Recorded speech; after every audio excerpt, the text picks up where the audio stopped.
Bien, aquí estamos. ¿Claros? Vamos a continuar. Procedimientos de análisis. Nosotros vamos a poder establecer diferentes análisis. Los típicos. Tenemos un análisis lineal, que sería un procedimiento estático lineal, un procedimiento dinámico lineal, que es el que realmente hacemos en la práctica. Un típico procedimiento donde montamos un modelo 3D, hacemos todo nuestro análisis, incluimos un espectro, una función espectral, paralelismo, etc. Este sería el método estático, como por ejemplo el método estático equivalente. Hay un primer análisis, obviamente de la estructura lineal. Pero luego el análisis importante sería el no lineal, que tenemos tanto el estático no lineal, conocido como pushover, o el dinámico no lineal, que bueno, es incluir, por ejemplo, un acelerograma o hacer un análisis en el dominio de la frecuencia, en el dominio del tiempo, a partir de un sismo, de un espectro target, ¿no? Hay muchas cosas allí que se pueden implementar y que, bueno, estas normativas nos permiten aplicar. Cuando hacemos el cálculo de la capacidad de la estructura, hay que establecer lo que es el pushover, que sería el aspecto quizás más crítico para calibrar, para obtener esta curva de capacidad, que es la fuerza en la base versus el desplazamiento del tope. Nosotros vamos a hacer una gráfica corte desplazamiento y vamos a ir viendo cómo la estructura al principio se comporta lineal hasta un punto y de repente podemos hacer esto como una especie de curva bilineal, pero en realidad vamos a ver una curva que es la línea azul. Entonces, esto nos permitirá tener la ductilidad del sistema, pero también evaluar lo que queremos realmente, que es el punto de desempeño. Simplemente destacar que cuando hacemos un análisis no lineal, obviamente hay que aplicar rótulas plásticas, incluir las propiedades no lineales de los elementos. El análisis de pushover implica una carga monotónicamente creciente que se va generando en la estructura hasta que llegamos a un punto de colapso. Típicamente ese análisis se basa en la respuesta del primer modo de vibración, y cuando digo principalmente se basa en el primer modo de vibración es cuando el primer modo de vibración es realmente importante. Cuando ese primer modo de vibración puede superar prácticamente el 80% de la masa participativa, podemos decir que es un modo realmente representativo de esa fuerza lateral, y entonces utilizamos esa metodología. Obviamente veríamos, o hay que, ya lo decía, hay que aplicarle rótulas plásticas a los elementos. Esas rótulas plásticas típicamente se expresan primero como momento curvatura, luego momento de rotación, fuerza de desplazamiento. Es decir, hay que alimentar los elementos estructurales con sus propiedades. Y allí es donde documentos como el FEMA 356 y el ACE 4113, que hoy en día el 4127, nos definen las rótulas plásticas que deberíamos ingresar a esos elementos según el tipo de falla. Si es falla por flexión, si es por corte, si tiene problemas de confinamiento, etc. Entonces, en los programas hay algunas aplicaciones directas, pero otras las tenemos que hacer de forma manual, interpretando todo lo que dice la norma para poder entonces incluir esa información y que se haga un correcto análisis no lineal. Ejemplo, hoy en día cuando uno va a definir la rótula plástica en vigas, se nos pregunta si es conforme o no conforme en acero transversal, en vigas de concreto reforzado. En el caso de columna, depende del nivel de fuerza axial.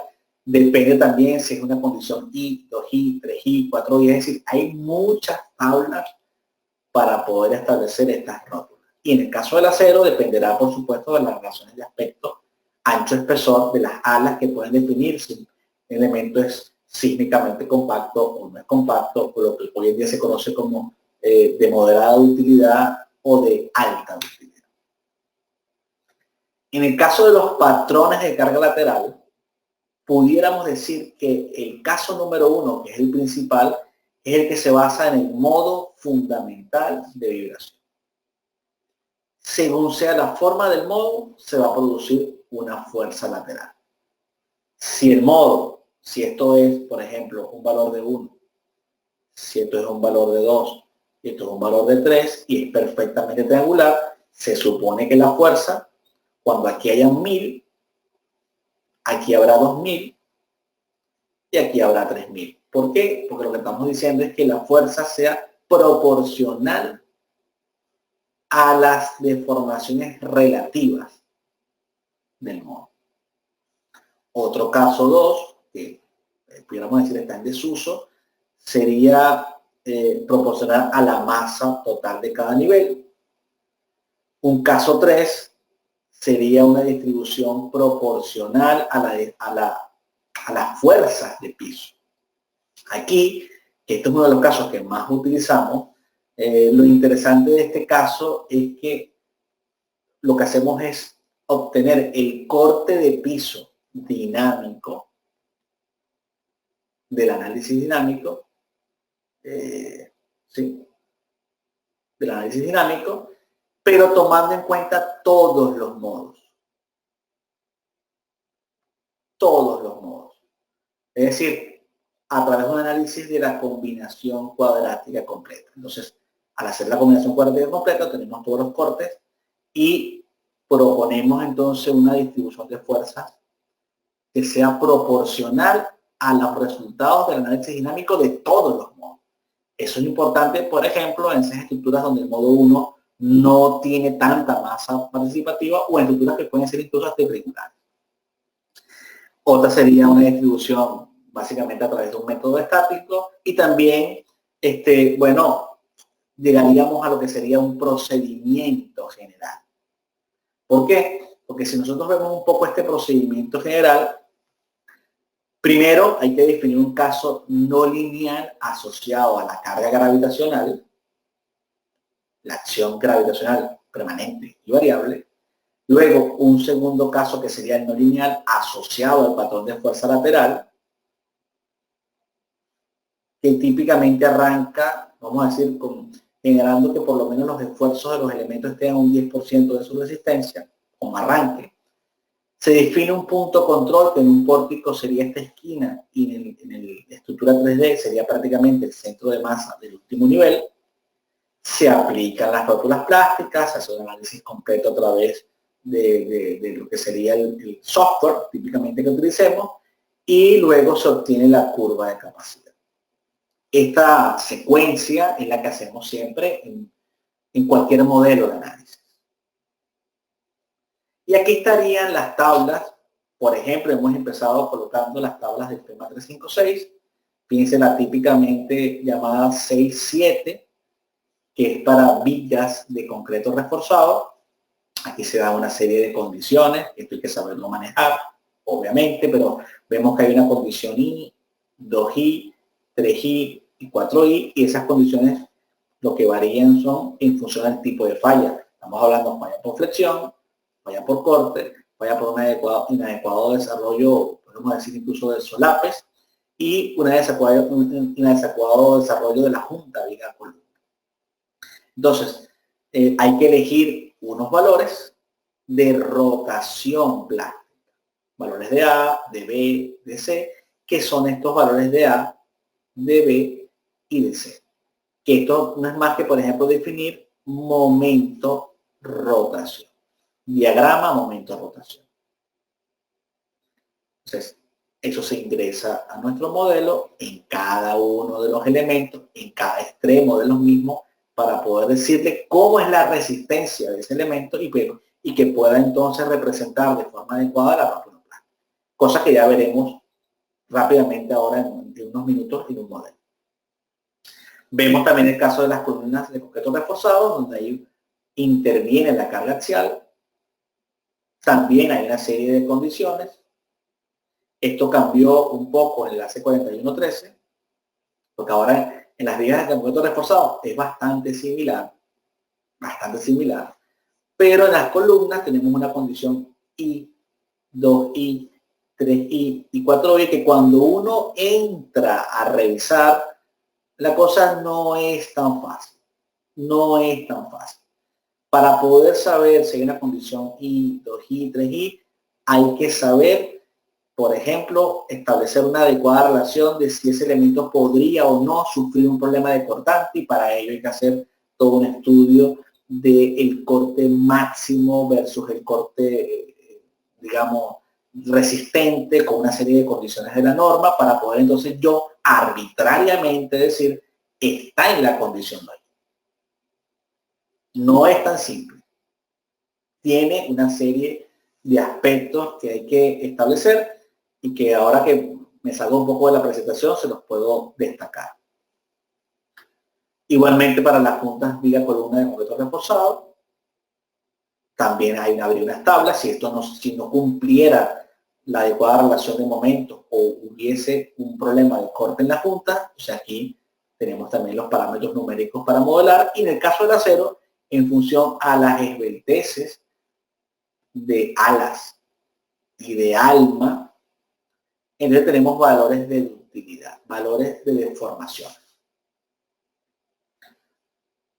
Esto es un resumen muy básico, pero evidentemente cuando uno va a la norma, que este es un mundo totalmente aparte, me salgo un poco de la presentación, cuando uno va a la norma, a la AC4113, fíjense, la AC4113, cuando uno va a la norma, se va a dar cuenta que, bueno, esto se las trae. Voy a poner aquí por la página 200, si mal no recuerdo.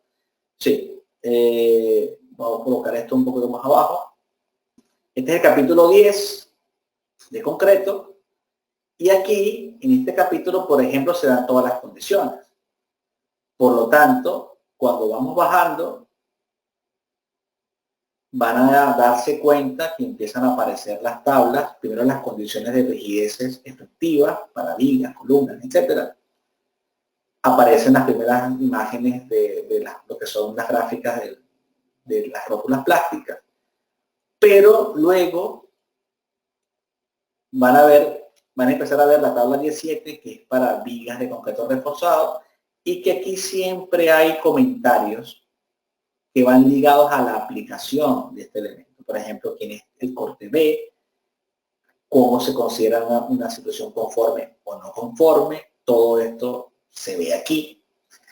Cómo es la situación de las juntas, incluso en función a la relación de momentos, qué valores deberíamos tomar de los brazos rígidos.